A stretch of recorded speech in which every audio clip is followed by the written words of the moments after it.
then finally, I see the opportunity for Bowie State University to produce more graduates in critical areas, the STEM disciplines in particular, science, technology, engineering, and mathematics, and then nursing. Those areas will be critical to the prosperity of our nation and to the prosperity of Maryland as we go forward. And so I see those as wonderful opportunities that we have at Bowie State University. Now let me speak about the concept of investment. My background is economics, and I've spent a lot of time thinking about human capital investment. And one of the greatest investments in human capital that can be made is in education. My colleagues have talked about how this investment pays off over the course of a career, and that is certainly true. I just would like to point out that in addition to the payoff for individuals, there is a payoff to society as well. The social good is enhanced because of the education that individuals receive.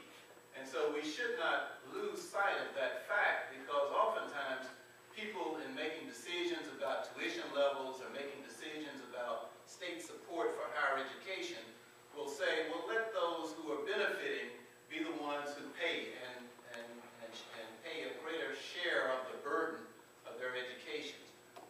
We should never forget that there is a public good aspect to investment in higher education for individuals.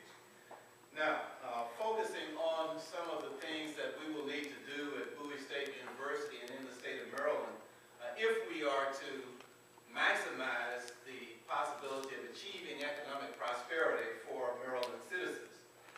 One of the first issues that we face to academic success for students at Bowie State University has already been mentioned by my two colleagues, and that's financial assistance for tuition and fees. At Bowie State University, almost 2 out of every 3 students qualifies for need-based financial aid. Every fall, we end up purging students who have enrolled, because to enroll, all you need to do is log on and sign up for courses. But to complete the enrollment process, you need to pay your tuition and fees. And every year, this fall included, we lose about 200 students.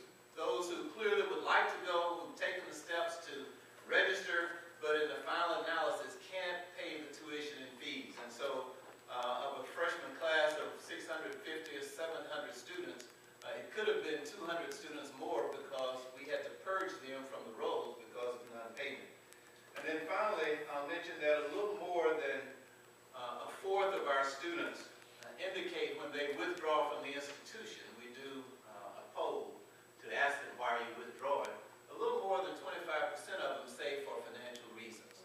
And so finances would be a critical component to our being able to expand the opportunities that higher education investment can make for students as we go forward. A second factor is institutional support for academic success of students. We've alluded to the achievement gap. That is one of the goals that we have at Bowie State University, being part of the university system of Maryland. Closing the achievement gap is something that we're all committed to doing. It's not good enough to just go to college, although even that investment can have economic payoff. We really want people to focus more on graduating, and graduating in the 4 or 5 year time span. But what is it that institutions will need to do to facilitate its students to actually reach those graduation goals? We need to provide good academic support that is focused specifically on the needs of our students. Good academic advising centers with personnel and equipment.